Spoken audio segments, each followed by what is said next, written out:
Buenos días. Continuamos el estudio y conocimiento de nuestra Santísima Madre en este taller de la Virgen María, en su sesión número 2. Hablaremos de la perfecta unión entre Jesús y la Virgen María. Este aspecto es fundamental. Pudiéramos decir que es al mismo tiempo causa y efecto de todos los atributos, de todas las especialidades de nuestra Santísima Madre. Es la razón de toda su grandeza, de sus dotes extraordinarias. Vamos a entrar entonces a estudiarlo a través de apartes tomados de los diferentes volúmenes.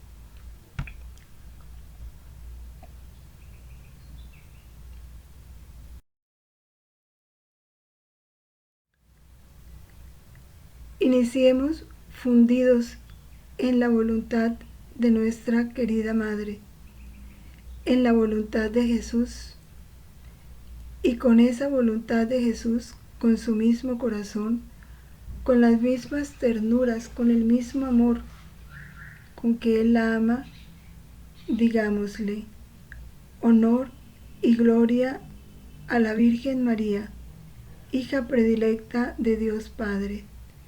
Dios te salve María, llena eres de gracia, el Señor es contigo. Bendita tú eres entre todas las mujeres, y bendito es el fruto de tu vientre, Jesús. Santa María, Madre de Dios, ruega por nosotros pecadores, ahora y en la hora de nuestra muerte. Amén. Honor y gloria a la Virgen María, Madre admirable de Dios Hijo. Dios te salve María, llena eres de gracia, el Señor es contigo.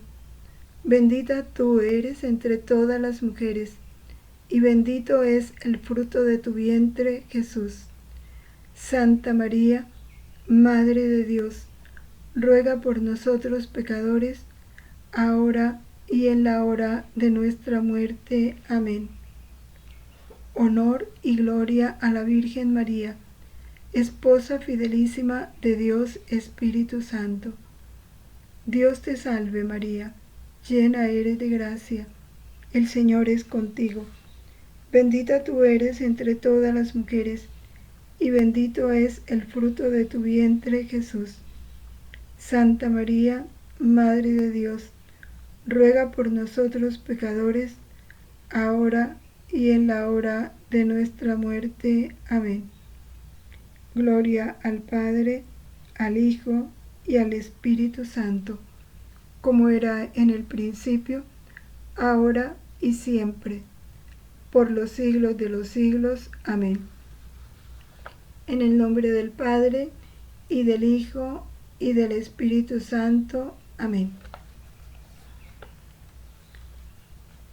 Hay una característica entre Jesús y María que se dice de muchas maneras, pero que es fundamental, y es la íntima unión que existió siempre entre Jesús y la Virgen María. En el volumen 11 de mayo 9 de 1913, el mismo Jesús nos lo dice y lo explica así: hija mía, ciertamente que no podía haber separación entre mí y mi dulce mamá. La separación fue solo aparentemente. Yo y ella estábamos fundidos juntos, y era tal y tanta la fusión que yo quedé con ella y ella vino conmigo. Así que se puede decir que hubo una especie de bilocación. Esto sucede también a las almas cuando están unidas verdaderamente conmigo. Y si rezando hacen entrar en sus almas como vida la oración, sucede una especie de fusión y de bilocación. Yo, donde quiera que me encuentre, las llevo conmigo y yo me quedo con ellas.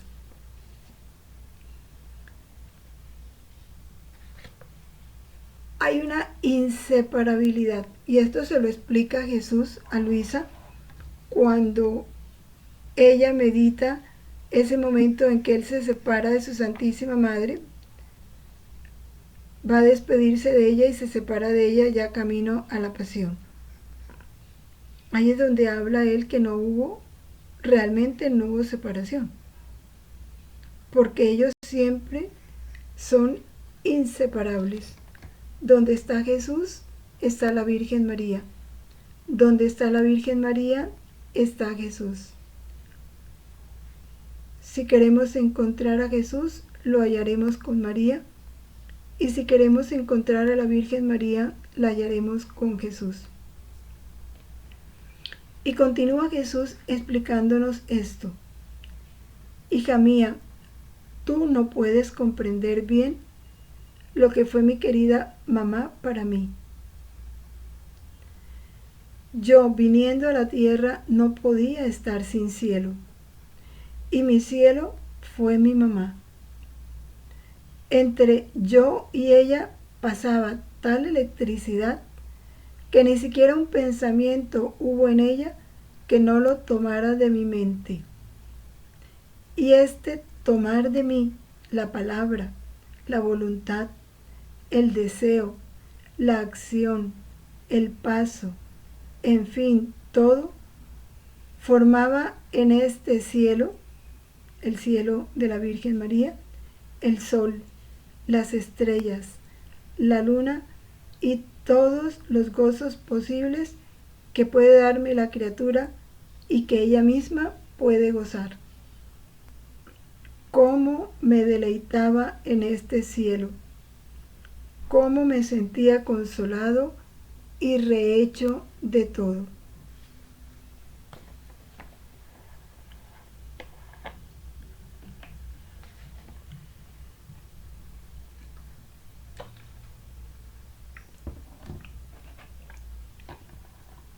Pensemos un poco. El cielo es Dios. ¿Por qué la Virgen María constituyó el cielo para Jesús? ¿Cómo formó ella en sí misma el cielo? Mejor, ¿cómo se hizo ella un cielo para Jesús? Jesús mismo lo explica. Nada hizo la Virgen María, absolutamente nada. Ni un respiro, ni un pálpito, ni un parpadear de sus ojos, ni un paso, nada hizo que no lo tomara de Jesús. ¿Y cómo hizo para tomarlo de Jesús? Pues sencillamente se unía a Jesús y hacía de ella los pasos de Jesús. Tomaba para ella las miradas de Jesús. Al tomar para ella todo lo de Jesús, en ella no había nada que fuera de ella. Todo lo que en ella había era de Jesús. Al ser de Jesús, hombre Dios, todo lo que estaba en la Virgen era divino, porque nada había de ella como criatura. Todo lo de ella era de Dios. De esa manera la Virgen se constituyó el cielo para Jesús. Y eso la hizo inseparable de Jesús, porque su vida era la vida de Jesús.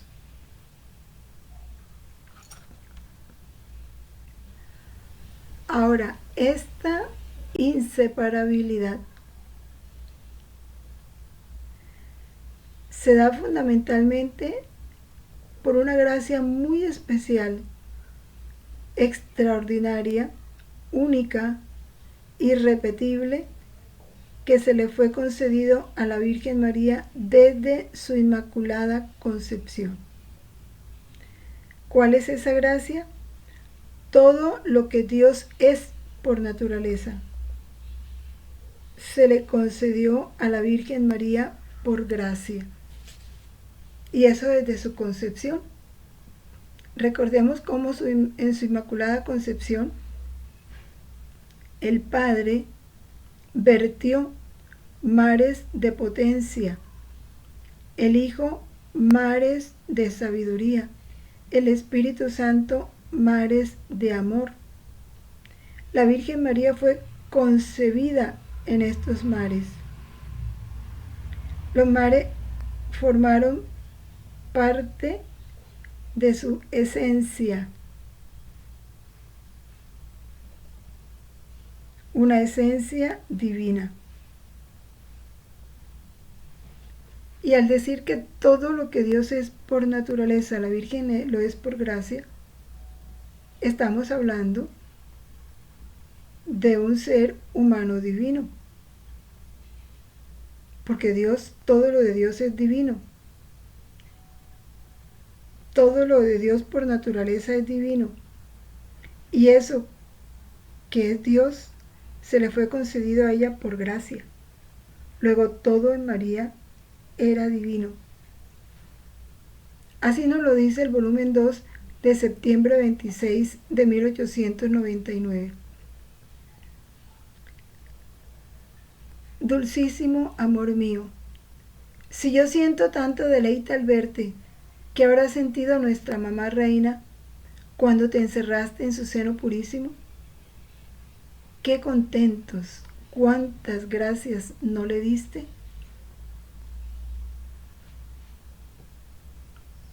Ante esta pregunta de Luisa, Jesús le dice: fueron tales y tantas las delicias y las gracias que vertí en ella, que bastaba decirte que lo que yo soy por naturaleza, nuestra madre lo llegó a ser por gracia. Pudo dominar en ella libremente, así que no hay cosa de mi ser que no le conferí a ella.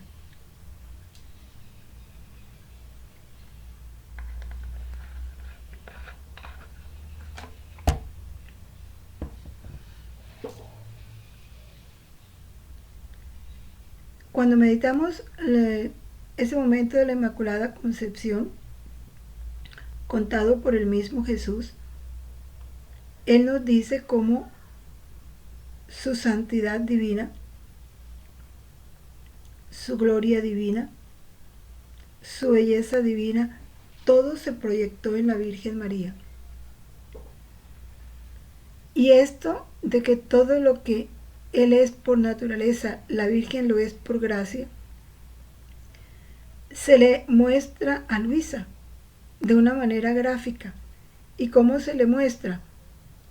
Luisa ve a la Reina Madre como si fuera otro Dios, pero encuentra una diferencia. ¿Cuál es la diferencia? Que en Dios es naturaleza propia y en María Santísima es gracia concedida. Pero ve en María otro Dios. Con eso nos dice todo. Son verdades tan grandes, tan profundas, tan altísimas, que ni siquiera nuestra mente puede llegar a imaginar. Dice Luisa: ¿quién puede decir cómo he quedado asombrada? Cómo mi mente se perdía al ver un portento de gracia tan prodigioso, incomparable, inigualable. El único ser, la única criatura de quien se puede decir eso. Todo lo que Dios es por naturaleza, la Virgen lo es por gracia.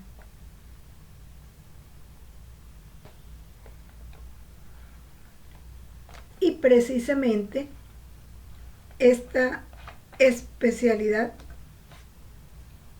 es la que la hace ser inseparable de Jesús.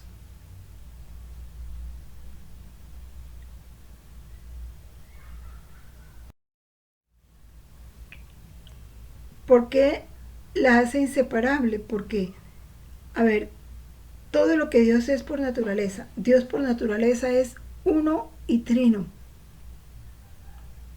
Dios por naturaleza es Padre, Hijo y Espíritu Santo, 3 personas en un solo Dios. Y eso que Él es por naturaleza, la Virgen lo es por gracia. La Virgen está unida a la Santísima Trinidad con la misma unión con que se une el Padre, el Hijo y el Espíritu Santo. Por eso ya es concebida en el seno de la Trinidad. En el volumen 3 de enero 6 de 1900 se nos habla de cómo el corazón de la Virgen María y el corazón de Jesús son una sola cosa. Esta mañana he recibido la comunión y me he encontrado con Jesús. Estaba también la mamá reina y, oh maravilla, veía a la madre y veía el corazón de ella transformado en Jesús niño. Y miraba al hijo y veía en el corazón del niño a la madre. ¿De qué se nos está hablando? De unidad de corazones. Son 2 corazones en uno. Si miras el corazón del hijo, ahí encuentras al corazón de la madre. Y si miras el corazón de la madre, ahí encuentras el corazón del hijo. Y esta verdad que no todos han comprendido y mucho menos han aceptado, así tan real y concretamente como es, sí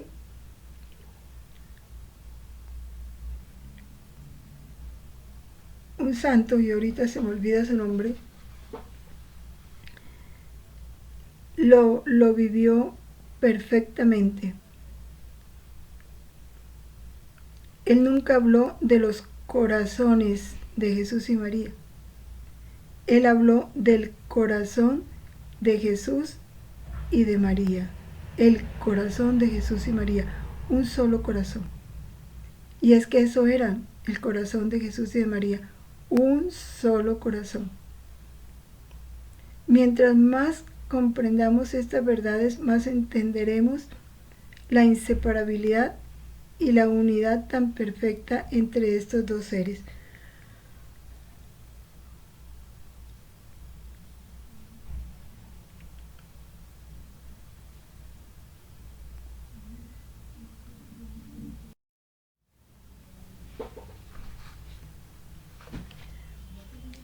En el volumen 4 del 26 de enero de 1902,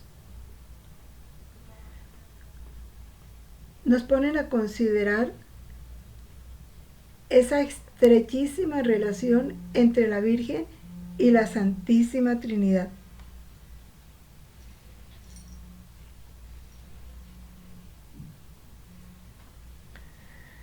Dice así: Luisa, como siempre, ella dice, estaba en mi habitual estado. El habitual estado era ese estado de éxtasis y de petrificación en la que Jesús la ponía. Estando en ese estado, ella vio ante ella una luz interminable y comprendía que en aquella luz moraba la Santísima Trinidad. Pero al mismo tiempo veía delante de esa luz a la Virgen absorbida por la Santísima Trinidad. Al mismo tiempo, la Virgen absorbía en sí misma a las 3 divinas personas. La Santísima Trinidad absorbiendo a la Virgen y la Virgen absorbiendo a la Santísima Trinidad. De tal manera que la Virgen quedaba enriquecida con las 3 prerrogativas de la Santísima Trinidad, es decir, la potencia, la sabiduría y la caridad. Y continúa Jesús: y así como Dios ama al género humano como parte de sí, somos parte de Dios, porque somos fruto de su palabra, de su amor. Somos partículas salida de Dios. Y como Dios desea que esta partícula, que es cada uno de nosotros, regrese a Él. Esto mismo que sentía la Santísima Trinidad, este deseo de que cada partícula salida de su ser, que es la criatura, vuelva a Él, este mismo anhelo estaba en el corazón de la Virgen. Es decir, amaba al género humano con el mismo amor con que lo ama la Santísima Trinidad.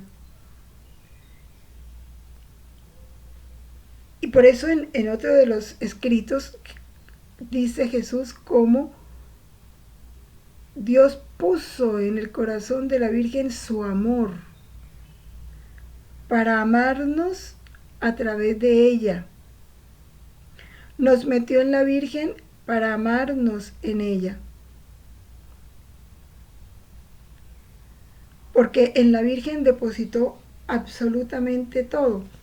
Por eso es que la Santísima Trinidad la absorbe en ella.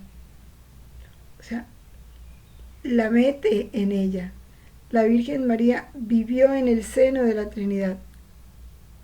Y por esto mismo ella absorbió en sí misma todas las cualidades de la Santísima Trinidad.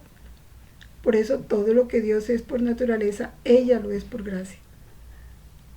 Y todas estas apartes de los capítulos nos van clarificando más quién es la Virgen María.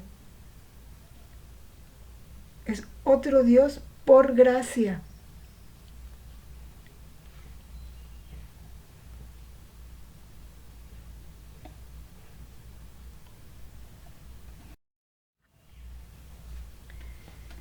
Y todo esto de lo que hemos hablado es lo que fundamenta la alegría de la Virgen, el gozo que ella experimenta cuando al rezar el Ave María pronunciamos ese Dominus tecum, o sea, el Señor está contigo.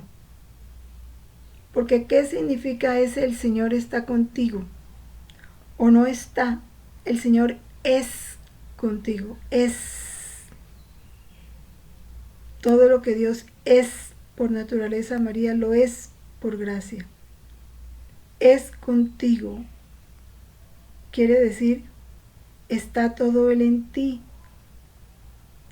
Toda tú eres Dios por gracia. Esas palabras tienen un sentido amplísimo, profundísimo, que no alcanzamos de describir,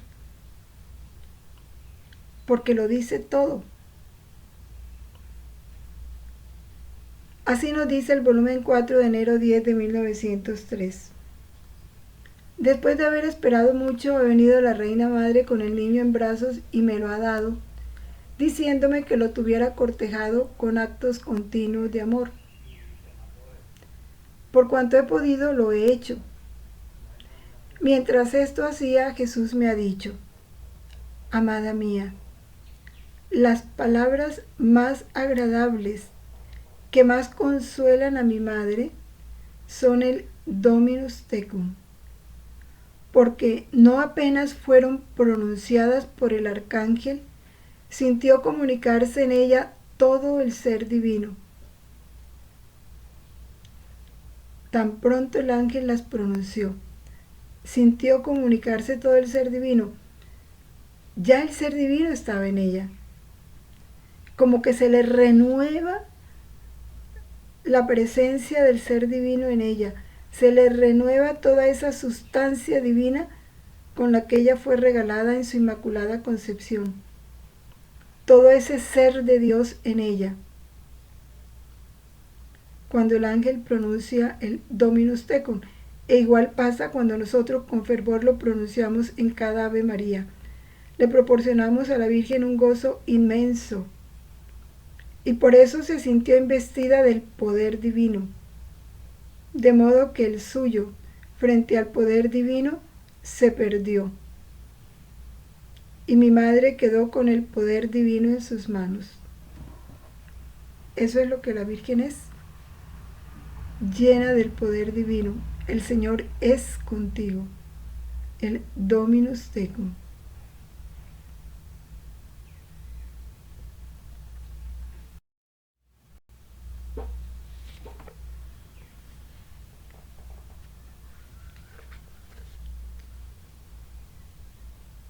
Hay otro aspecto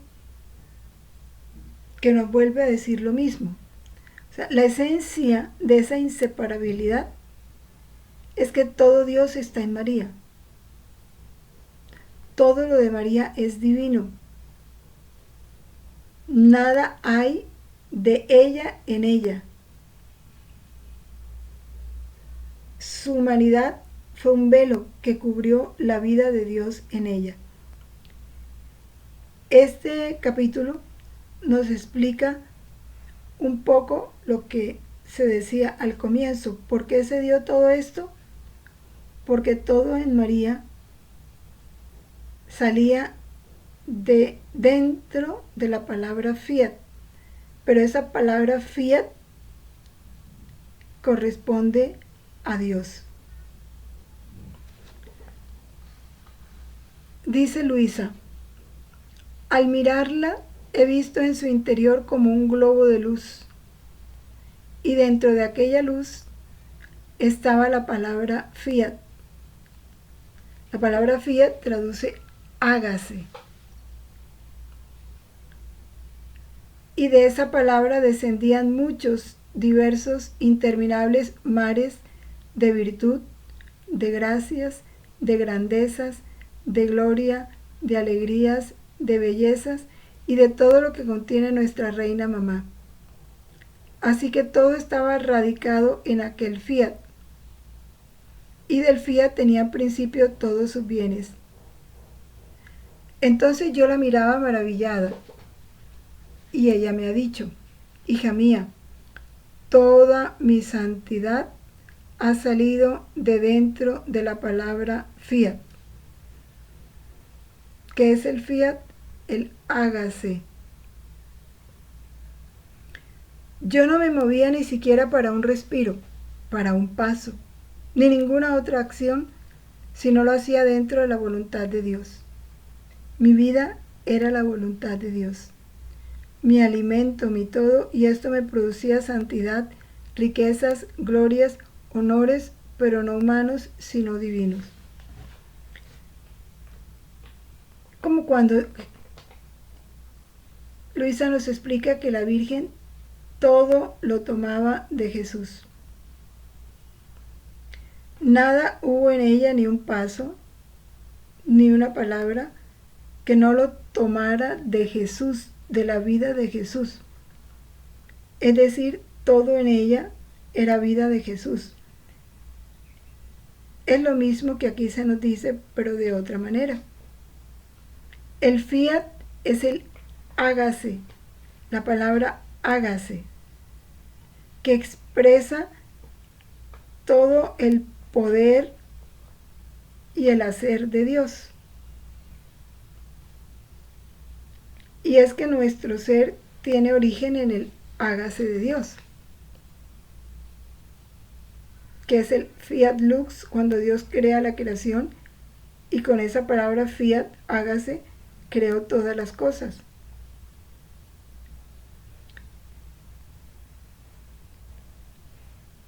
El fiat, la Virgen se une a ese fiat creador.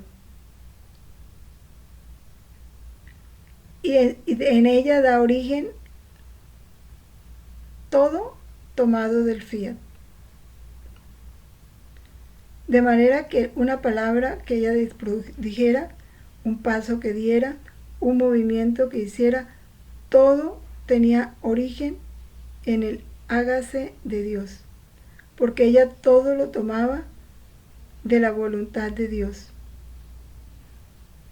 Por eso dice ella, yo no me movía ni siquiera para un respiro, para un paso, ni ninguna otra acción, sino lo hacía dentro de la voluntad de Dios.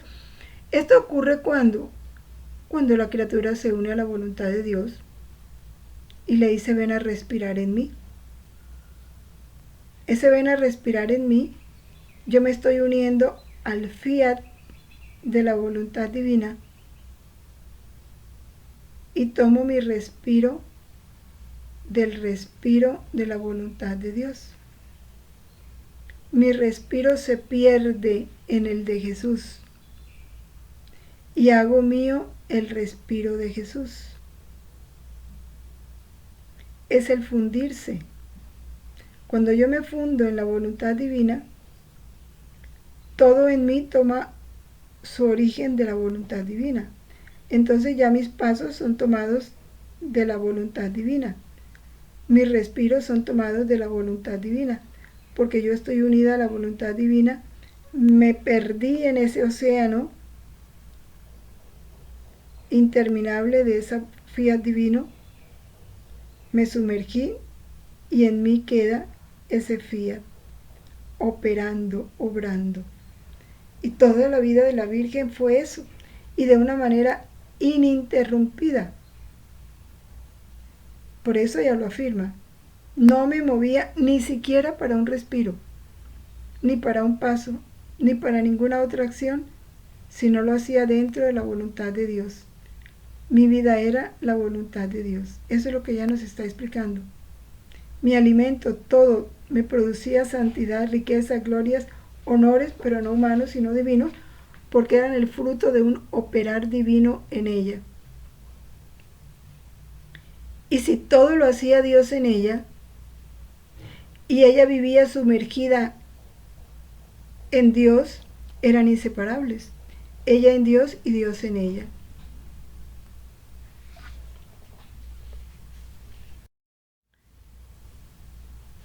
En el volumen 12 de febrero 9 de 1919,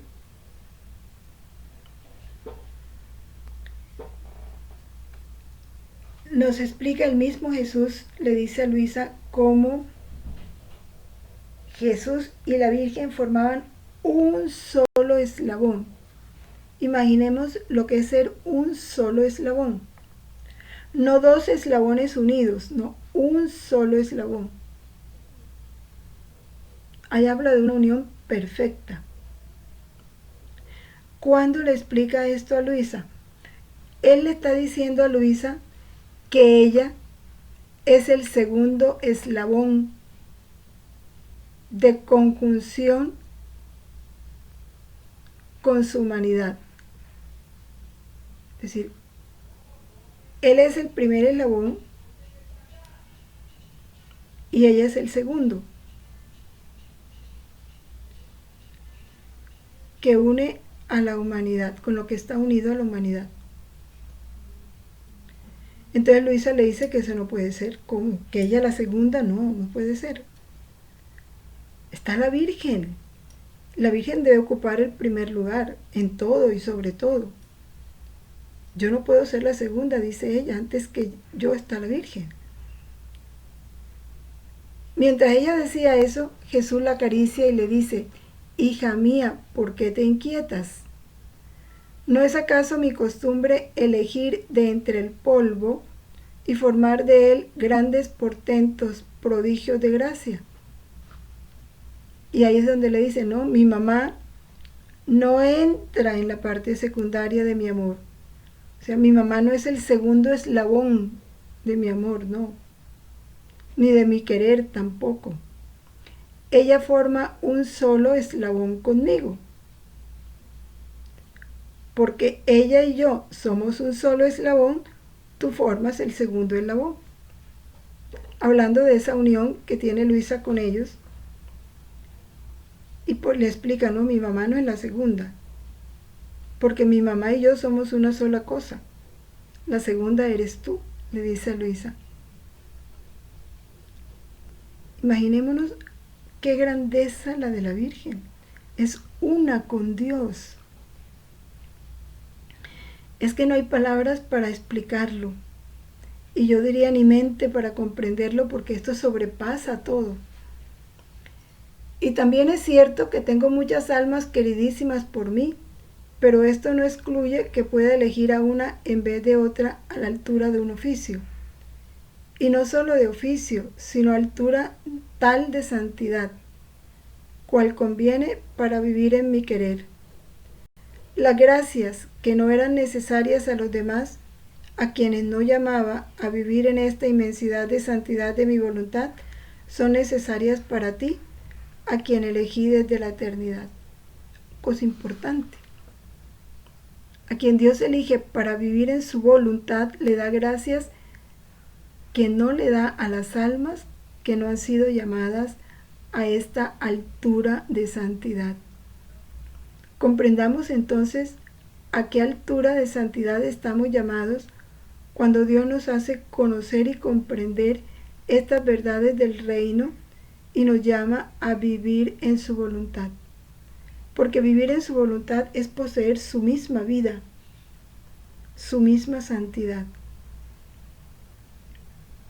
Por supuesto que no al grado en que eligió a Luisa, porque ella era la primera puesta en esta misión. Pero sí nos habla del llamado tan grande que Dios nos hace y de la responsabilidad que tenemos de responder.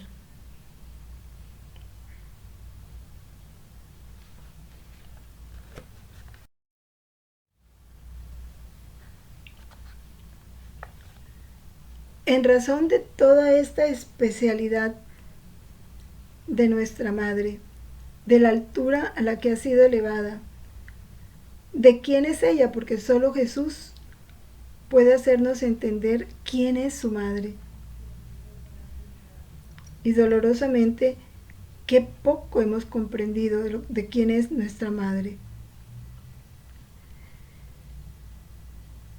En aparte del volumen 13, se nos habla de esas prerrogativas únicas con que Dios quiso adornar a la Virgen. Únicas.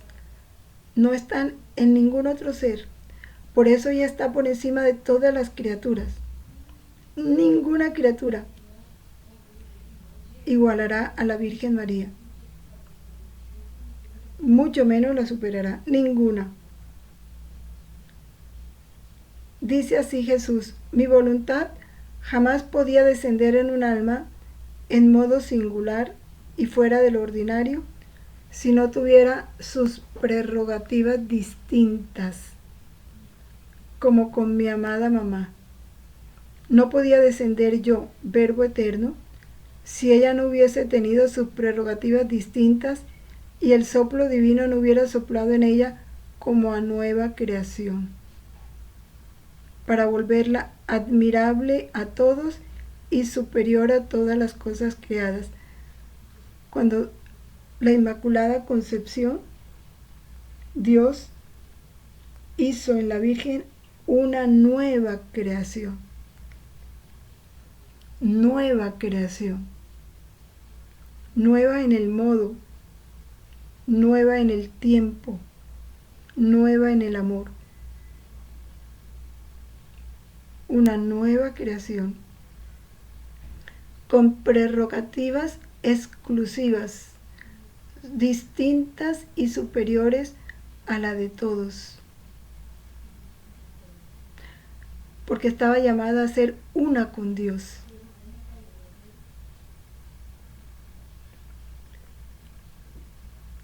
Imaginémonos, es que pensar en lo grande que es la Virgen María y pensar que esa criatura tan excelsa, tan grande, tan extraordinaria, Dios nos la dio por madre. ¿Cómo no amarla? ¿Cómo ser indiferente con ella? No es posible. ¿Cómo no corresponder a semejante don?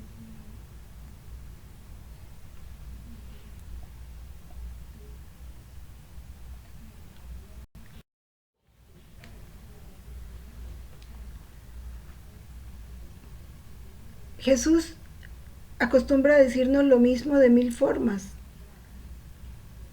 porque nos sabe pequeños y para ayudarnos a que esa verdad se afiance tan fuertemente en nosotros que no le quede matiz sin que la haga sólida en nuestro interior.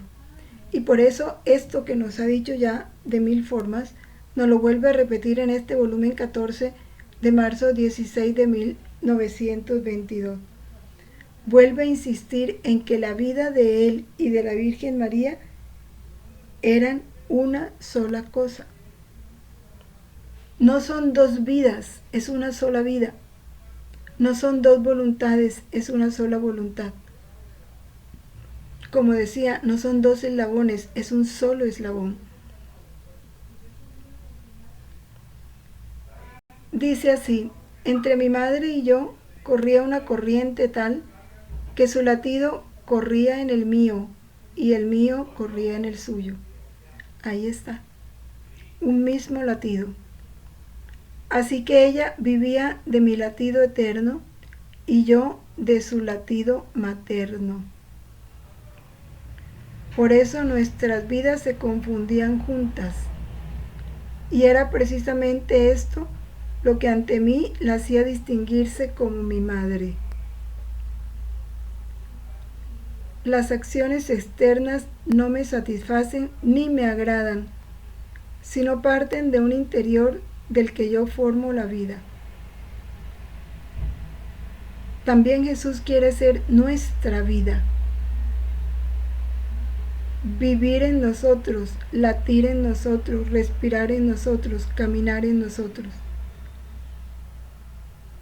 Por eso vivir en la divina voluntad es dejar que Jesús viva en nosotros. Al dejar que Jesús viva en nosotros, va a vivir María en nosotros. Porque si Jesús y la Virgen María forman una sola vida, donde está Jesús está la Virgen María. Vivir en la divina voluntad es vivir la vida de Jesús y de la Virgen María. O mejor dicho, no vivirla, dejar que ellos la vivan en nosotros.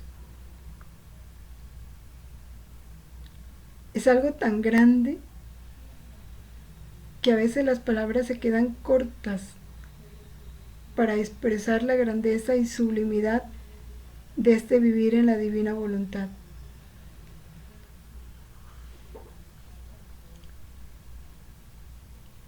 Muy claro nos deja esto para entender por qué donde está Jesús está la Virgen María, son inseparables.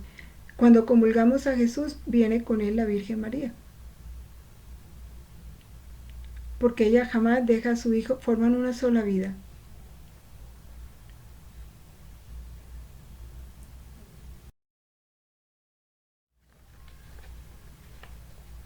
En el volumen 14 del 22 de julio, dice así: ánimo, hija mía. Vuelve a repetir Jesús. Ya decíamos, Jesús nos repite lo mismo de 1000 maneras. Habla de una sola voluntad. Animaba a la de Jesús y a la de la Virgen María. Todo esto es necesario a la santidad del vivir en mi querer, generar semejanza entre yo y el alma. Esto hice con mi mamá. No toleré ni siquiera una pequeña pena, ni ningún acto o bien que hice en que ella no tomase parte. Eran uno solo. Lo que hacía Jesús, lo hacía María en Jesús. Lo que hacía la Virgen, lo hacía Jesús en María. Una era la voluntad que nos animaba.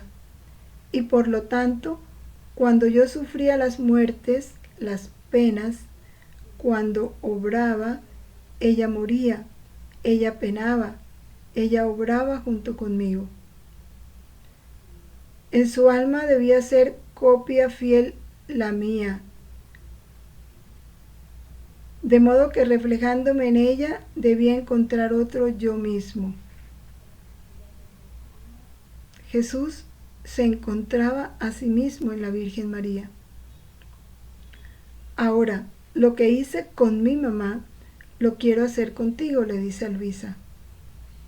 Y con eso también nos está hablando a nosotros. Porque vivir en la voluntad de Dios es dejar que Jesús se encuentre a sí mismo en nosotros. Y para que Jesús se encuentre a sí mismo en nosotros, tenemos que tomar la vida de Jesús. Para que ya nuestros pensamientos no sean los nuestros, sino los de Jesús. Nuestras palabras no sean las nuestras, sino las de Jesús. Y le dice a Luisa, eso quiero hacer yo contigo. Después de ella te pongo a ti, segundo eslabón, Luisa. Quiero que sea delineada la Santísima Trinidad sobre la tierra. Yo, mi mamá y tú. He aquí el gran papel que tiene Luisa en este reino de la divina voluntad. Después de la Virgen María, es la criatura a quien Dios le da esta altísima misión, y en razón de esta altísima misión le da todas estas gracias.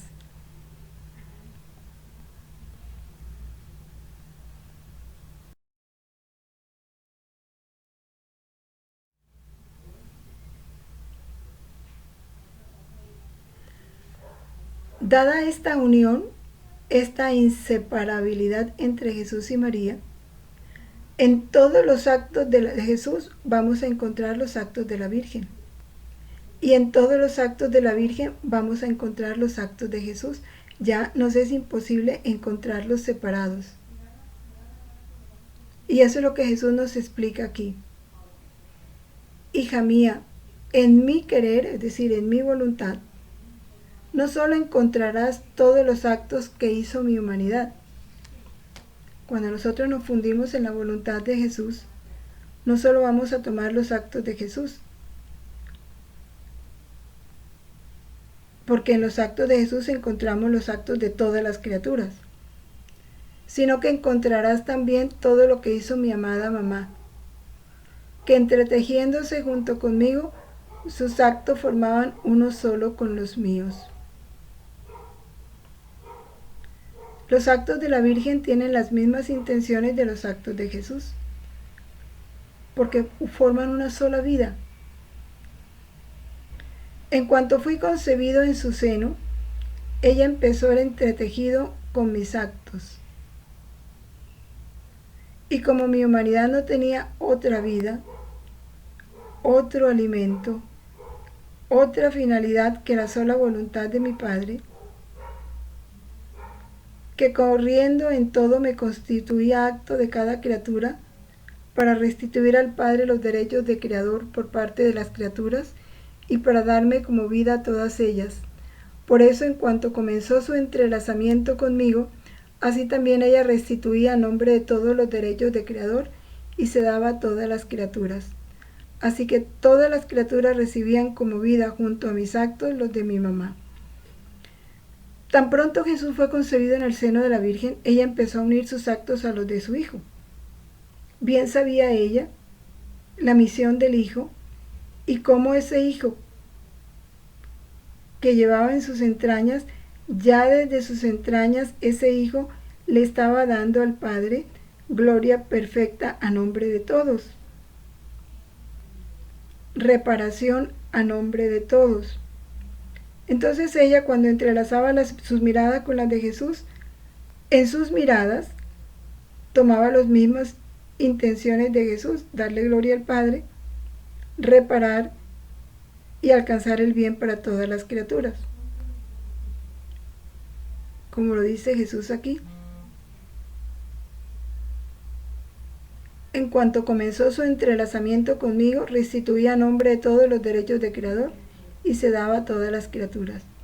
Por eso, todas las criaturas, cuando recibían como vida los actos de Jesús, también recibían como vida los actos de la Virgen María. Nada podemos recibir de Jesús que no venga allí lo de la Virgen María. Y nada podemos recibir de la Virgen María que no venga con ella lo de Jesús.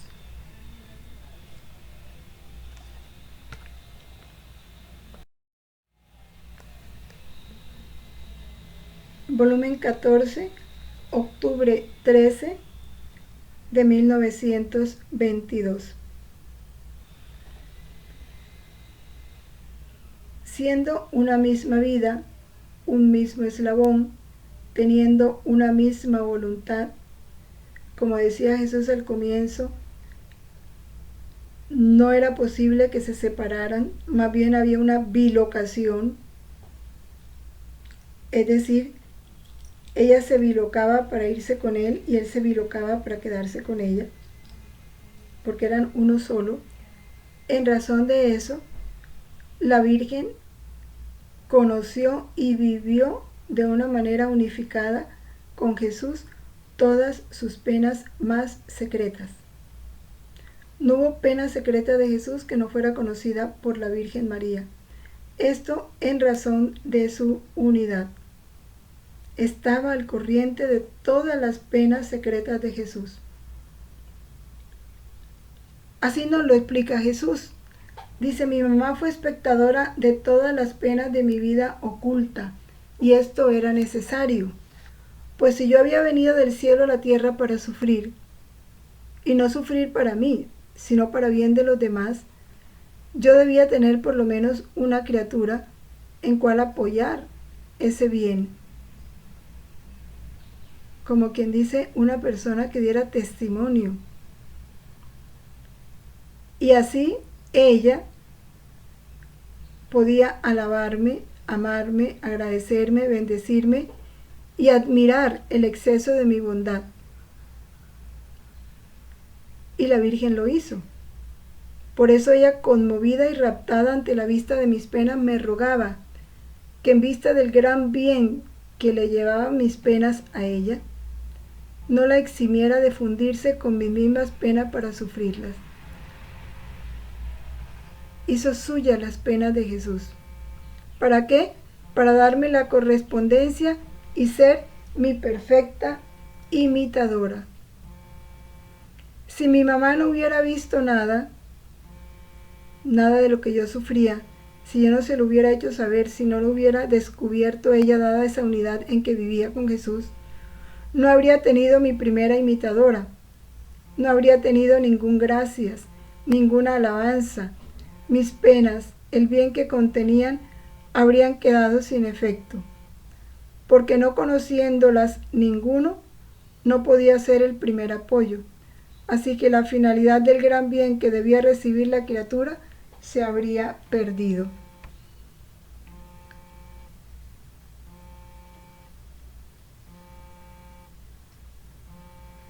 Es lo importante, ¿no?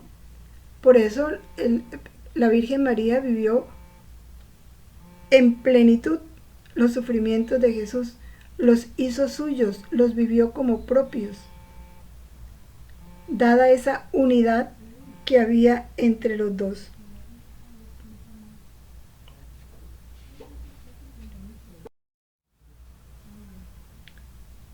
Y en el volumen 14 de noviembre 11 de 1922,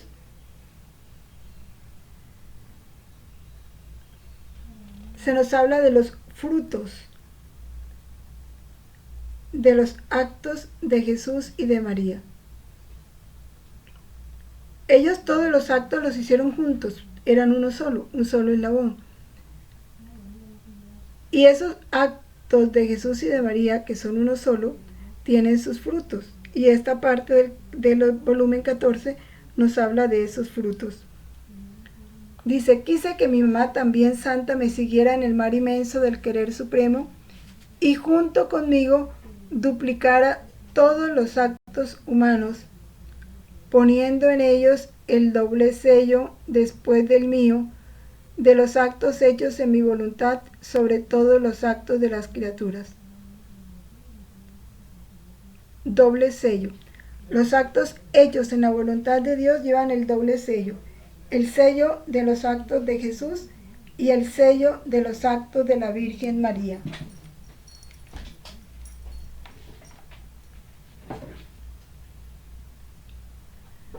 Cómo me era dulce la compañía de mi inseparable mamá en mi voluntad.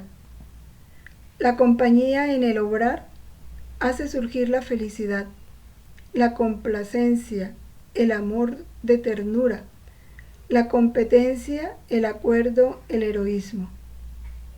En cambio, el aislamiento produce lo contrario. Entonces, conforme obraba junto con mi amada mamá, así surgían mares de felicidad, de complacencia de ambas partes, mares de amor, que haciendo competencia uno se arrojaba en el otro y producían gran heroísmo. Y no para nosotros solos surgían estos mares, sino también para quien nos habría hecho compañía en nuestra voluntad. Cuando nosotros nos fundimos en la voluntad de Jesús, estamos automáticamente fundiéndonos en la voluntad de la Virgen. Tanto Jesús como la Virgen, todos sus actos los hicieron juntos. Y esos actos de ellos, ser actos divinos, pues por supuesto que alcanzaban una riqueza y un mar de gracias, de bendiciones para toda la humanidad. Pero esas bendiciones, esas gracias, todo eso lo reciben quienes actúan unidos a la voluntad de Dios. Por eso dice Jesús que esos mares de felicidad, de complacencia de ambas partes, de Jesús y de la Virgen, mares de amor, se arrojaban el uno en el otro, produciendo gran heroísmo. Pero esas mares surgían para todos aquellos que los habían acompañado en su voluntad. La unión, de ahí lo importante que es vivir una vida de íntima unión con Jesús y con la Virgen María.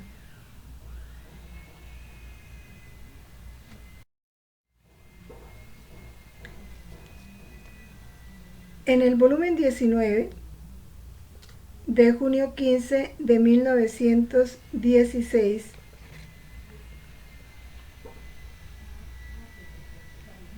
habla nuevamente de la inseparabilidad de los actos de la Virgen María con los actos de Dios.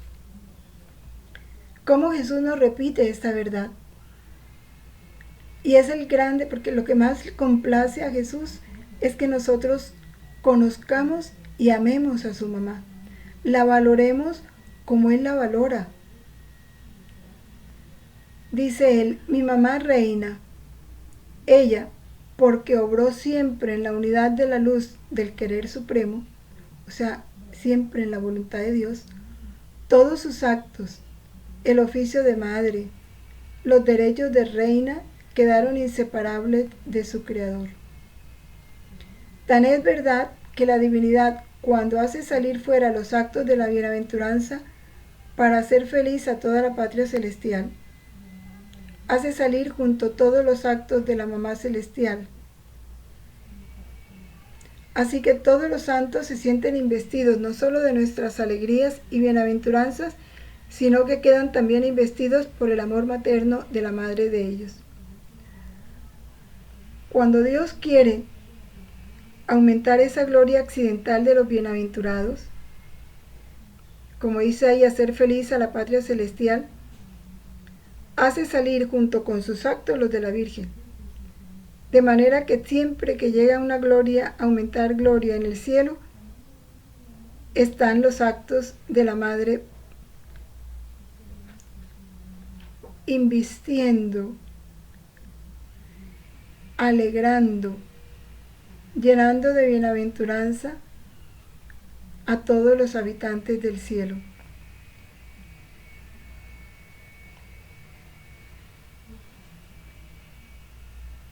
Dice así,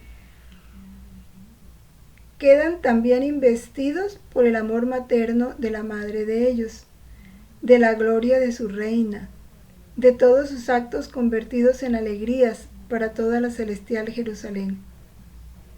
Así que todas las fibras de su corazón materno aman con amor de madre a todos los hijos de la patria celestial y los hace partícipes en todas las alegrías de madre y la gloria de reina. Así que ella fue madre de amor y de dolor en la tierra para sus hijos, que le costaron tanto cuanto le costó la vida de su Hijo Dios. Y en virtud de la unidad de la luz del querer supremo que poseía, siempre vivió en esa unidad de la luz de la divina voluntad, sus actos permanecieron inseparables de los nuestros. Ahí está la clave. Los actos de la Virgen permanecieron inseparables de los actos de la Santísima Trinidad. Por eso el Espíritu Santo obra en el alma cuando encuentra en esa alma a la Virgen María, porque es su esposa y Él trabaja con ella. Todos los actos de la redención llevan el sello del fiat de la Virgen María. La Virgen María está en todos los actos de la creación. Es madre de amor en el cielo, de alegrías y de gloria para todos sus hijos celestiales. Así que todos los santos tienen un amor mayor, gloria y alegría de más por virtud de su madre y soberana reina. Los del purgatorio. El alivio del purgatorio lo concede Dios a través de la Virgen. Es ella la que le lleva ese consuelo. Porque nada hace Dios sin ella.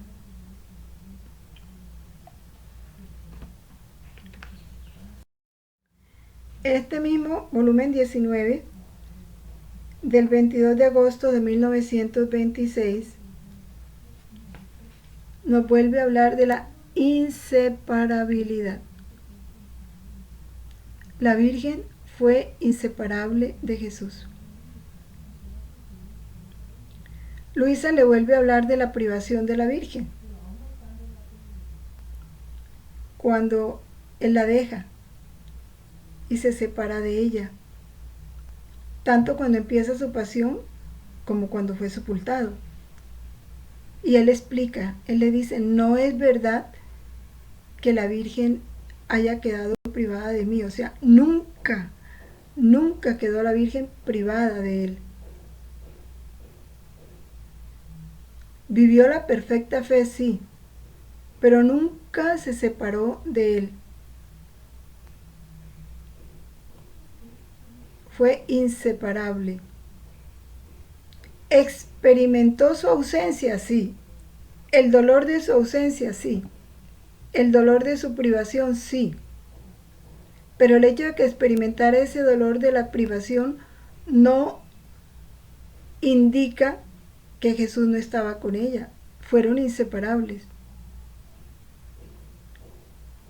Y dice Jesús, esto no perjudicaba la altura de su santidad, más bien la acrecentaba. Es como cuando Jesús dice en la cruz, Padre, ¿por qué me has abandonado? Experimentó la ausencia de Dios, como la experimentan los condenados. Pero eso no indica que Jesús estaba separado del Padre. Son una sola cosa. Así pasó con la Virgen. Dice Jesús, ¿cuántas veces la dejé en el estado de pura fe? Porque debiendo ser la reina de los dolores y la madre de todos los vivientes, no podía faltarle el adorno más bello, la gema más refulgente que le daba la característica de reina de los mártires. Tenía que sufrir esa pena. Y mi madre soberana de todos los dolores. Esta pena de ser dejada en el estado de pura fe la preparó a recibir el depósito de mi doctrina, el tesoro de los sacramentos y todos los bienes de mi redención. Porque siendo mi privación la pena más grande, ya lo veíamos al comienzo, pone al alma en condición de merecer ser la depositaria de los dones más grandes de su Creador, de sus conocimientos más altos y de sus secretos. Es una de las gracias más grandes que Dios le puede conceder a un alma, hacerle experimentar la pena de la privación. Y él le dice a Luisa, son penas de infierno. O sea, es el alma vivir la ausencia de Dios como la viven los condenados. Pero es una gracia que luego trae efectos grandísimos, altísimos.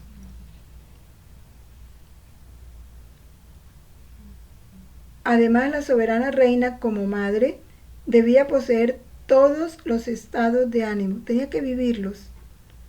Por lo tanto, también el estado de pura fe, para poder dar a sus hijos aquella fe irremovible que hace arriesgar la sangre y la misma vida para defender y atestiguar la fe. Si este don de la fe no lo hubiera poseído, ¿cómo lo podía dar a sus hijos? ¿Cuántos no son sometidos a esta prueba de la fe? Ya digo, Santa Teresita fue una. Llegó a dudar, a no creer que existía el cielo ni el infierno, a tal punto que el confesor le dijo que escribiera el credo con su sangre y lo llevara sobre su pecho. ¿Cómo sería de grande esa prueba de la fe? De manera que cuando arremetieran contra ella estas dudas, sacara y leyera el credo, escrito con su propia sangre. Pero la Virgen vivió esa prueba también. Tenía que vivirla porque ella tenía que vivir todos los estados de ánimo y todas las penas y dolores que iban a vivir todos los santos de todos los tiempos. Ella tenía que superarlo todo. Por eso está por encima de todos.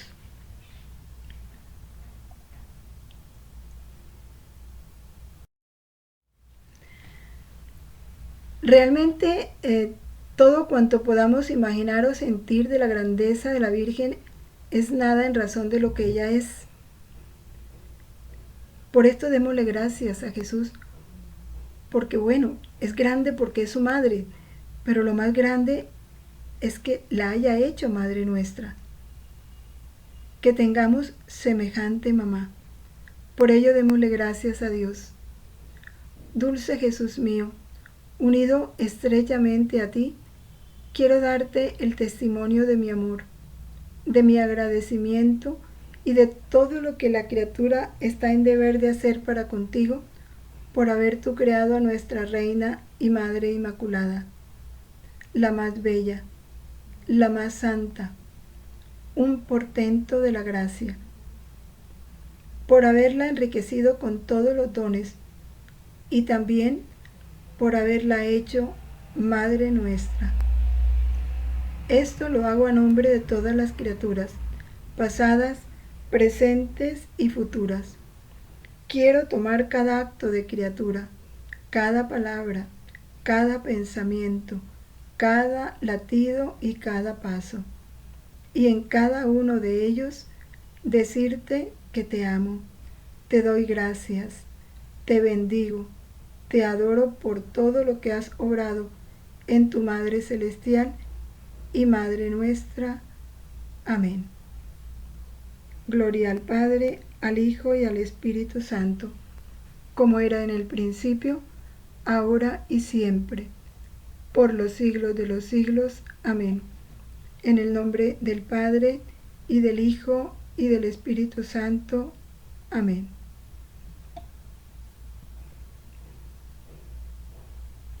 Permanezcamos en la voluntad de Dios siempre.